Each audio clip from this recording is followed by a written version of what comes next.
사도행전 4장 25절부터 37절까지 말씀입니다. 하늘의 것으로 즐거워하다라는 제목으로 말씀 함께 나누겠습니다. 자, 저희는 사도행전 4장을 지금 계속 보고 있는데요. 그 4장을 통해서 베드로와 요한이 성령 충만으로 사내들인 공회 앞에서, 그것은 이제 율법 앞에서라는 말이죠. 그곳에서 담대하게 그 복음, 굿뉴스를 선포하고 있는 장면을 우리는 계속 보고 있습니다. 그 내용은 바로 구원의 이름은 오직 예수 그리스도이다. 그리고 그가 십자가에서 죽고 부활하여 하나님의 영, 성령이 우리 안에 이제 내주한다라는 것을 계속해서 지금 선포하고 있습니다. 그것을 이제 실제로 경험하고 체험한 우리가 바로 이 사실, 그 팩트, 진리를 말할 수밖에 없다라는 것이죠. 그러니까 이것은 무엇을 얘기를 하냐면, 복음은 더 이상 어떤 추상적인 개념이라든지 관념이 아니라 실제 현실이란 말이죠. 그것을 이제 율법 앞에서 복음의 완성을 설명하는 장면이라는 것이죠. 자, 오늘 4장 25절, 26절까지 같이 하도록 하겠습니다. 또 주의 종 우리 조상 다윗의 입을 통하여 성경으로 말씀하시기를 어찌하여 열방이 분노하며 족속들이 허사를 경영하였는고 세상의 군왕들이 나서며 관리들이 함께 모여 주와 그의 그리스도를 대적하도다 하신 이로소이다. 자, 이 말씀은 구약 시편 2장 1절과 2절의 말씀을 인용을 한 거거든요. 근데 그 내용이 뭐냐면 메시아에 대한 그 예언의 말씀이라는 거예요. 근데 1차적으로 조상 다윗이 나오죠. 다윗은 이스라엘의 왕이었죠. 그리고 예수, 그 메시아의 모형을 담고 있는 인물이었단 말이에요. 그래서 그 조상 다윗의 입을 통해서 성령으로 말씀하시기를, 자, 성령으로 말씀했다. 이 얘기는 이제 선지자 역할도 거기에 포함되는 거란 말이에요. 선지자는 하나님의 말씀을 대언한 자죠. 그래서 우리가 선지자 다윗이라고도 얘기를 하는 겁니다. 그래서 열방과 족속들이 이제 분노했다 그래요. 그리고 허사를 경영하느냐? 이 허사라는 것은 헛것이라는 거예요. 쓸데없는 노력이라는 거죠. 또 이제 세상 군왕들이 나옵니다. 세상 군왕, 왕들이 나서며 관리들이 함께 모여서 주와 그의 그리스도를 대적한다. 이제 이렇게 나와요. 그러니까 지금 이 구약 시편의 말씀을 인용을 하면서 현재 주와 그리스도를 대적하는 인물들이 현재 누구죠? 누구로 지금 나타났죠? 표면적으로는 헤롯 왕과 로마 총독 빌라도였잖아요. 이제 그 뒤에 나옵니다. 이들도. 그러니까 이들이 마치 주연처럼 등장을 한단 말이에요. 그러나 실제로는 선민 유대인들이었단 말이에요. 선민 유대인들. 그들은 하나님의 율법을 수호하고 그 수호하기 위해서, 지키기 위해서 로고스 말씀이신 예수를 죽였잖아요. 그러니까 이런 아이러니가 없는 거예요. 모순이 발생한단 말이죠. 그들이 결국 주와 하나님과 그리스도를 대적하는 사탄이었다. 사타나스라는 말이거든요. 이게 대적자라는 말입니다. 그러니까 사실 객관적으로 그들을 향해서 아니 어떻게 하나님의 선민이 그럴 수가 있느냐 이렇게 얘기도 하지만 율법 아래 태어난 모든 인간, 그러니까 우리도 실은 포함되는 겁니다. 거기에 똑같다라는 거예요. 왜냐하면 말씀은, 그 율법은 바로 예수 그리스도의 은혜를 반대편에서 죽일 수밖에 없다라는 거죠. 그 사실을 아주 적나라하게 표현한 사람이 누구냐면 바로 사도 바울이었습니다. 사도 바울. 디모데전서 1장 12절에서 17절 말씀 함께 보겠습니다. 12절입니다. 나를 능하게 하신 그리스도 예수 우리 주께 내가 감사함은 나를 충성되이 여겨 내게 직분을 맡기심이니. 자, 여기서 보면 사도 바울이 뭐라고 이제 고백을 하냐면 나를 능하게 하신, 힘주신 이는 예수 그리스도였다. 그래서 내가 감사하는데 나를 충성되이 여겨서 내게 직분을 맡기셨다 그래요. 근데 여기서 보면 나를 충성되이, 이 말이 피스토스라는 말이거든요. 믿음직하다. 피스토스 많이 들어보셨죠? 피스티스가 믿음이니까. 그 믿음. 그러니까는 그 믿음이 내 안에 있으니까 믿음이 되어 되게 여겼다라는 말이 그가 바로 믿음이 되었다라는 말과 똑같거든요. 그래서 이제 직분을 맡기셨는데 13절 내가 전에는 비방자요 박해자요 폭행자였으나 도리어 긍휼을 입은 것은 내가 믿지 아니할 때 알지 못하고 행하였음이라 이렇게 나와요. 그러니까 지금 사도 바울이 뭐라고 자기를 얘기를 하냐면 내가 전에는 비방자요 박해자요 폭행자였다는 말이에요. 누구를 향해서 얘기를 했냐면 예수 그리스도를 향해서 율법으로 얘기를 했다라는 거예요. 그런데 도리어 긍휼을 입은 것은 뭐라 그래요? 내가 믿지 아니할 때에 알지 못하고 행하였다 그래요. 자, 바울은 그 전에 사울이었거든요. 근데 그는 바리새인이었고 철저한 율법주의자였습니다.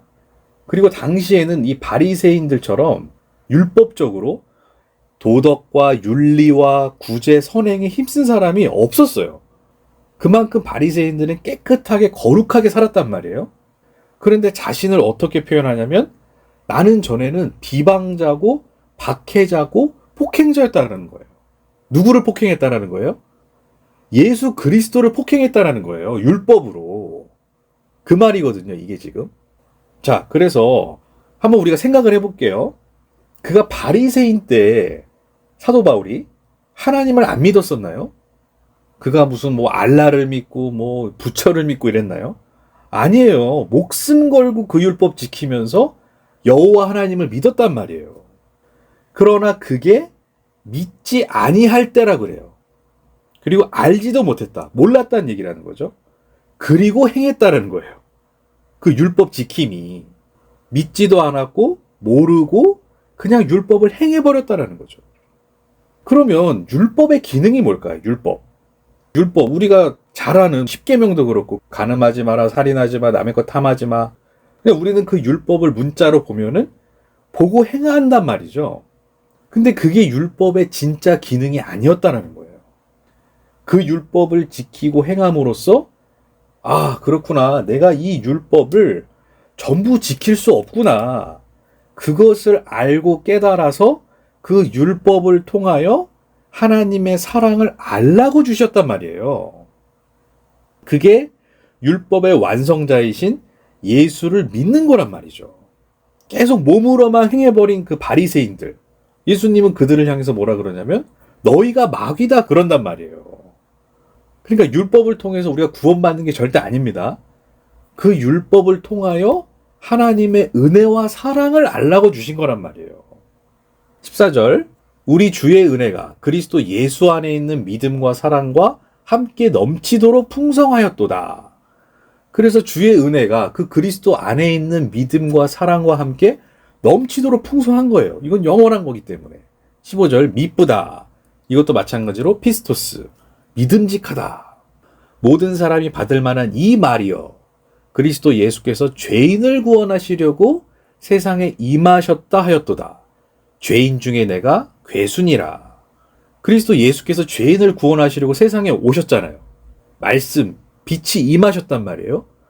그랬더니 첫 번째 반응이 뭐냐면 죄인 중에 내가 괴수입니다.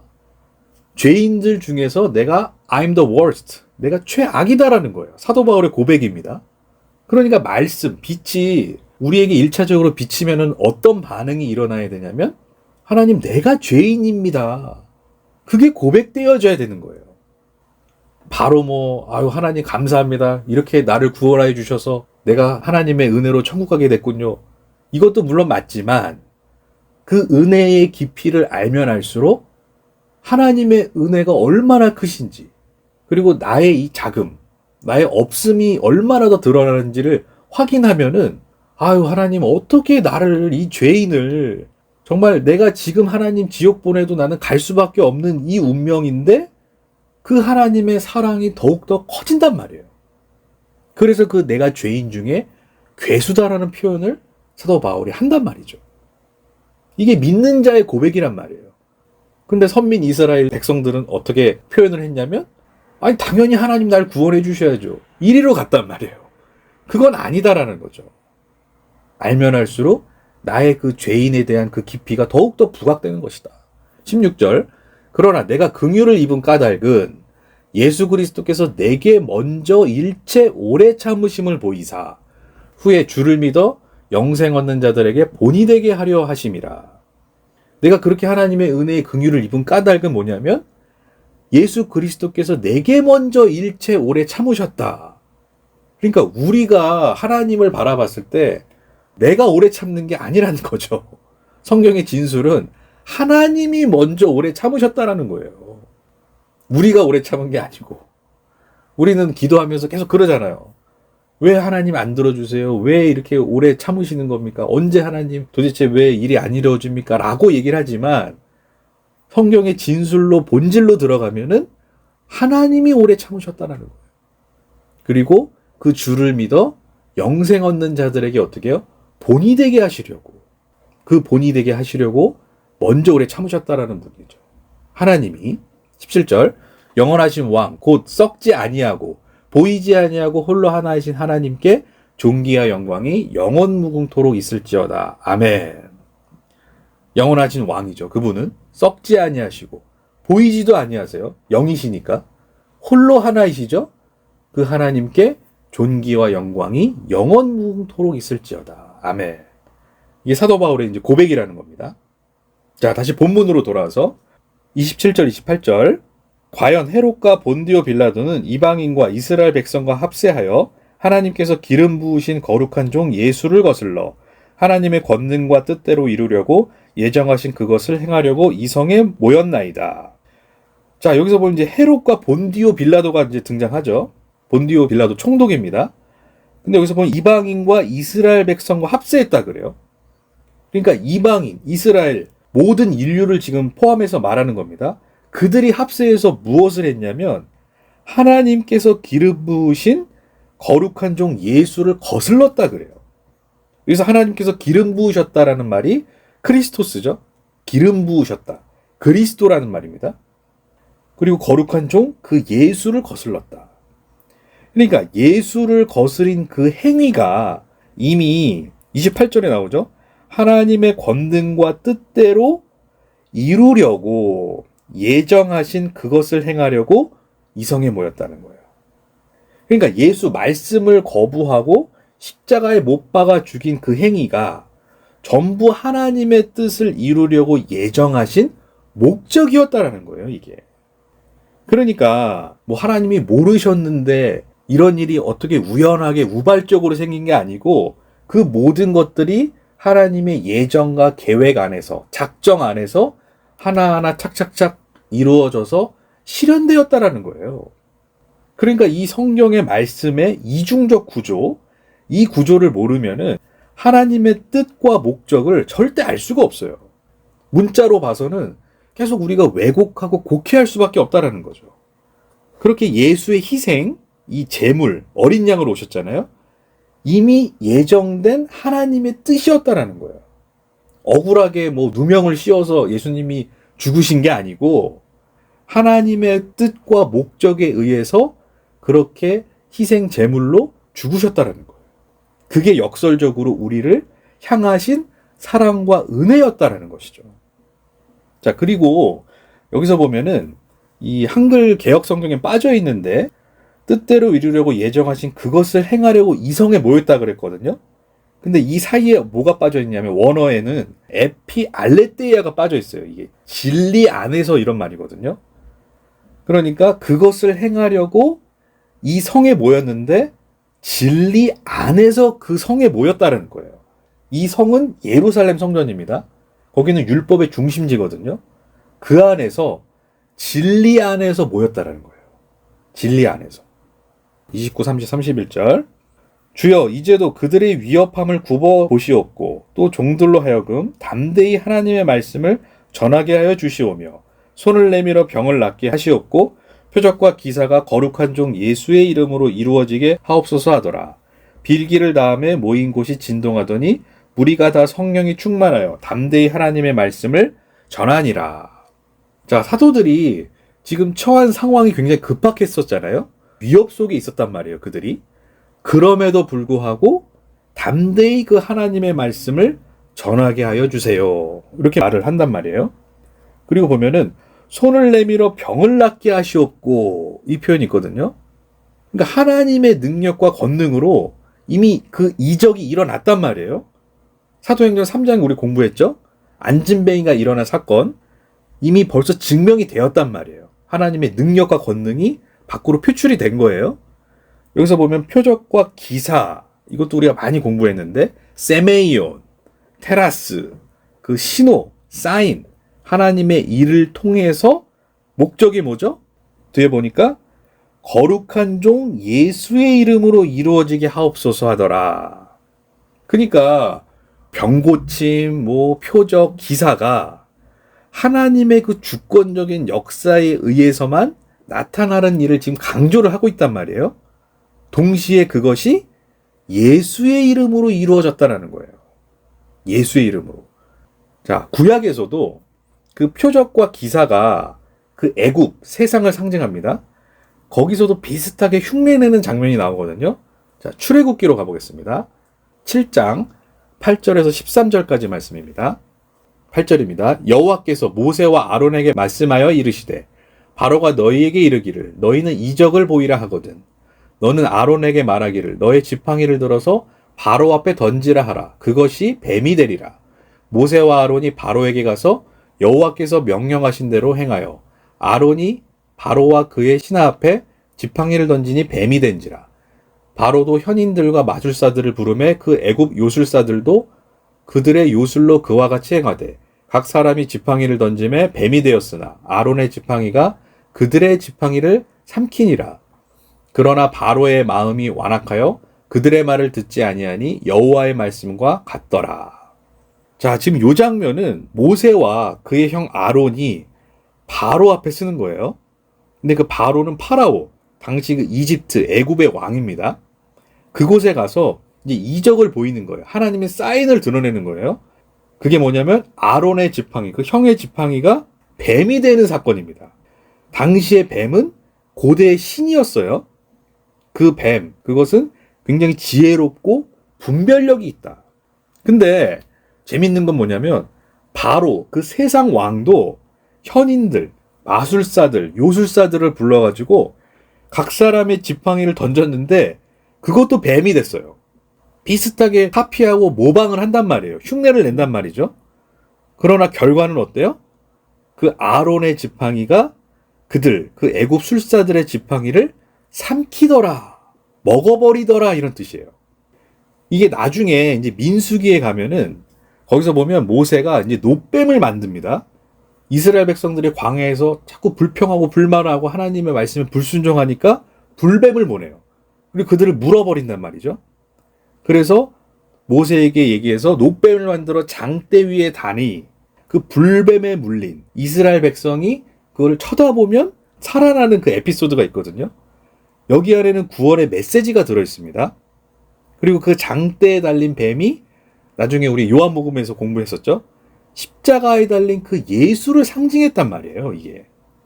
그러니까 세상이 아무리 꾸며내고 흉내내도 결국 하나님의 그 뱀이 이걸 먹어버리는 거예요. 그래서 그것은 가짜라는 거죠. 아무리 진짜를 흉내내도 그것은 부질없고 헛것이라는 겁니다. 그래서 결국 그 기사와 이적과 사인은 예수 이름으로 이루어지게 된다. 다시 본문으로 돌아와서 무리가 전부 이제 성령 충만해서 담대히 이제 하나님의 말씀을 전하는 거예요. 자, 32절입니다. 믿는 무리가 한 마음과 한 뜻이 되어 모든 물건을 서로 통용하고 자기 재물을 조금이라도 자기의 것이라 하는 이가 하나도 없더라. 자, 믿는 무리는 그 믿음을 우리 안에, 내 안에 소유한 자들이죠. 그들이 이제 한 마음과 한 뜻이 되었어요. 그랬더니 어떤 결과가 나왔냐면 모든 물건을 서로 통용했다 그래요. 그리고 자기 물건을 조금이라도 자기 것이라 하는 이가 하나도 없더라. 자, 우리가 이거 전에 한번 공부했었죠. 모든 물건을 서로 통용했다 이런 말들이 이 땅 아래 거, 그 소유와 재산, 재물을 필요에 따라 서로 나눠주고 유통하고 두루 사용했다는 뜻이에요. 이제 자기의 재물은 이 땅 아래 거니까 더 이상 육의 것, 이 땅적인 내 게 아니라는 거예요, 이거는. 왜냐하면 그들은 이미 하늘의 것, 영원한 생명을 소유한 자들이기 때문이라는 거예요. 그래서 필요에 따라서 나눠주는 거죠. 통용하고 서로 쓰는 거예요. 자, 33절입니다. 사도들이 큰 권능으로 주 예수의 부활을 증언하니 무리가 큰 은혜를 받아. 사도들이 이제 큰 권능으로 주 예수의 부활을 증언했어요. 자, 이게 큰 권능이라는 거죠. 이게 대단한 어떤 뭐 눈에 보이는 가시적인 현상이 큰 권능이 아니고 주 예수의 부활을 증언하는 거예요. 이 증언했다라는 표현도 이게 아포디도미라는 말인데 빚을 갚다, 돌려주다, 회복하다, 넘겨주다 이런 말이거든요. 그러니까 이 부활의 생명을 전함으로써 그들의 빚을 탕감해 주는 거예요. 그리고 회복하고 생명을 넘겨주는 것이란 말이죠. 건네주는 것이란 말이에요. 자, 빚을 탕감해 준다.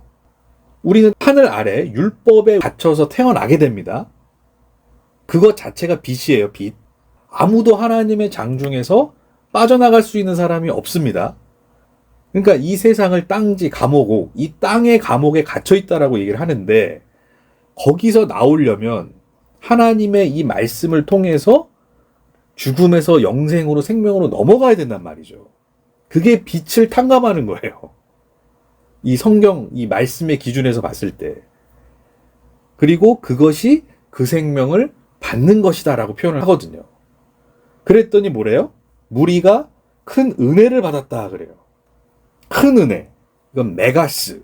엄청난 아주 위대한 하나님의 카리스, 그 은혜를 받았다라는 거예요. 이제 자유라는 거죠. 자유. 자유라는 거는 어디에서부터의 자유입니다. 너무나 프리하게 내가 하고 싶은 거 다 하는 게 자유가 아니고 어디로부터 풀려나는 거. 거기서부터 속박에서 나오는 것이 자유입니다. 그래서 큰 하나님의 은혜를 받았다. 34절. 그 중에 가난한 사람이 없으니 이는 밭과 집 있는 자는 팔아 그 판 것의 값을 가져다가. 자, 가난한 사람이 없었대요. 그러니까 당시에 공동체 이 구성원들 중에서 각기 여러 어떤 신분과 지위를 가졌던 사람들이 많이 있었단 말이에요. 그런데 가난한 자가 없었대요. 자, 이거는 첫 번째로 영적으로 충만했다라는 뜻이거든요, 사실. 그것은 당연한 것이고 물론이고, 두 번째, 물질적으로도 부족함이 없었다라고도 얘기를 할 수 있죠. 근데 이 사람들이 뭐를 했냐면 밭과 집 있는 자는 팔아서 그 판 것의 값을 가져다가 이렇게 표현을 합니다. 그러니까 자신의 소유를 팔았다는 거죠. 실제 뭐 자신의 재산일 수도 있어요. 왜냐하면 그들의 관점은 이제 땅의 것, 아래 것이 아니라 하늘의 것이기 때문에. 그래서 그 판 것의 값을 가져갔어요. 35절 어디로 가져갔냐면 사도들의 발 앞에 두매 그들이 각 사람의 필요를 따라 나누어 줌이라. 자, 이게 이제 사도들의 발 앞에 두니까는 사람들의 이제 필요에 따라 나눠줬습니다. 이게 뭐 전에도 제가 한번 설명을 했지만 무조건 뭐 믿음의 공동체는 다 똑같이 나눠 쓰고 하는 그런 얘기 아니라 그랬습니다. 관점이 바뀐 사람들의 자연스러운 행동이란 말이에요, 이거는. 그러니까 복음이 더 이상 어떤 추상, 관념이 아니라 실제로 자신의 재산, 그 소유를 팔아서 이 땅에 필요로 하는 누군가에게 나누어 주었다 이런 뜻이에요. 복음의 실제성이라는 말이죠.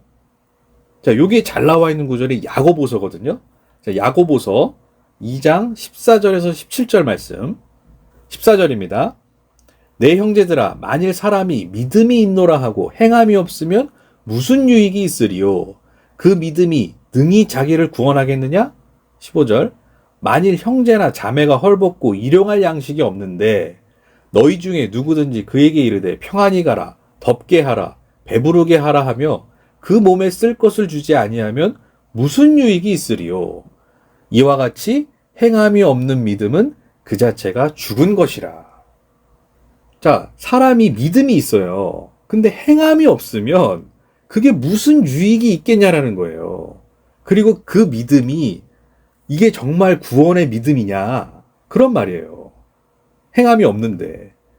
그 예시로 이제 드는 겁니다. 자, 만일 형제나 자매가 헐벗고 일용할 양식이 없어요.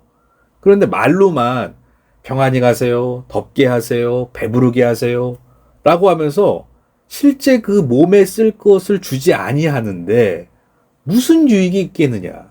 이게 복음의 그 추상관념이라는 거거든요, 이게. 자, 믿음은 눈에 안 보이잖아요.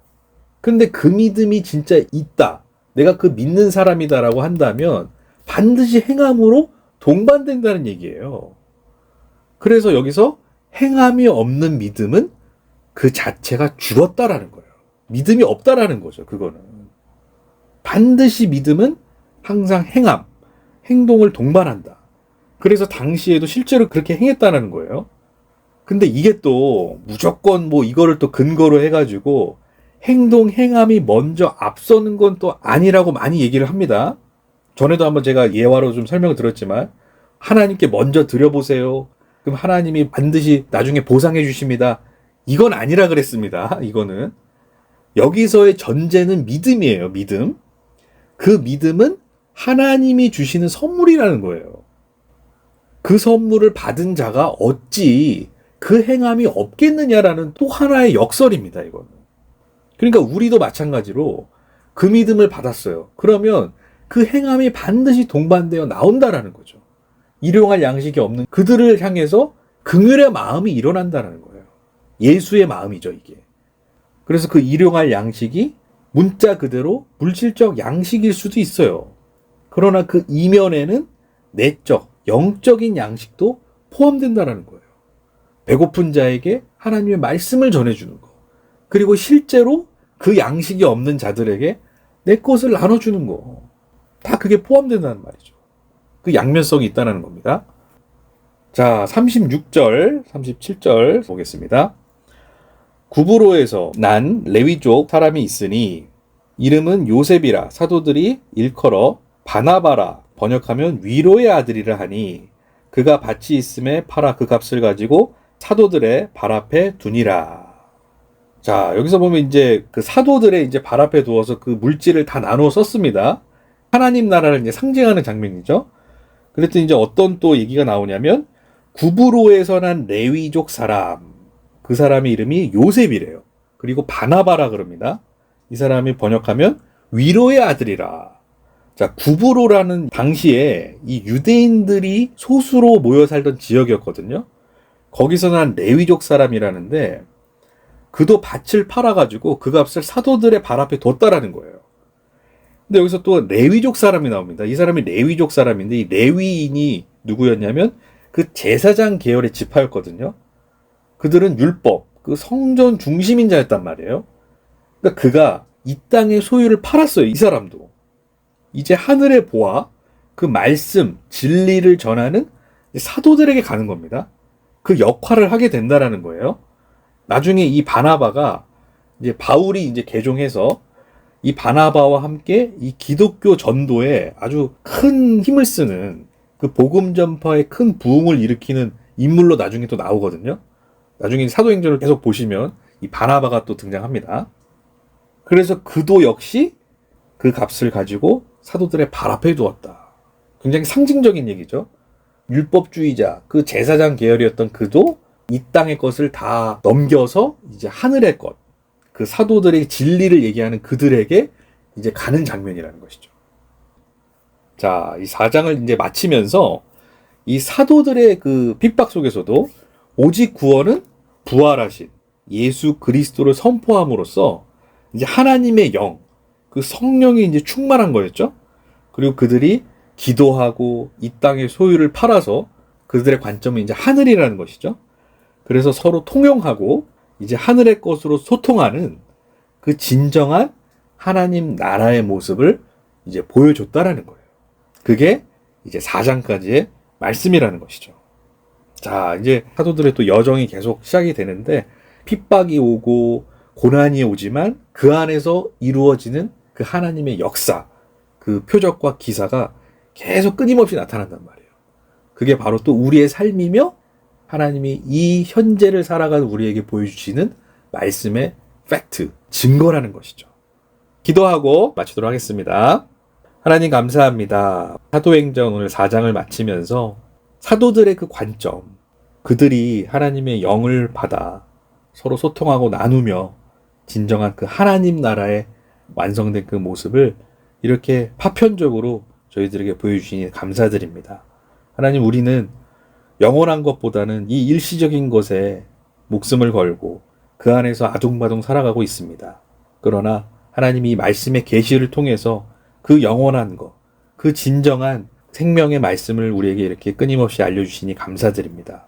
하나님 말씀의 진리로 끊임없이 계속해서 당도할 수 있도록 우리에게 힘주시고 귀를 열어주셔서 주님과 우리의 관계가 계속해서 깊어지는 그 은혜의 관계가 될 수 있도록 주님 인도하여 주시옵소서. 감사드리며 예수 그리스도 이름으로 기도합니다. 아멘.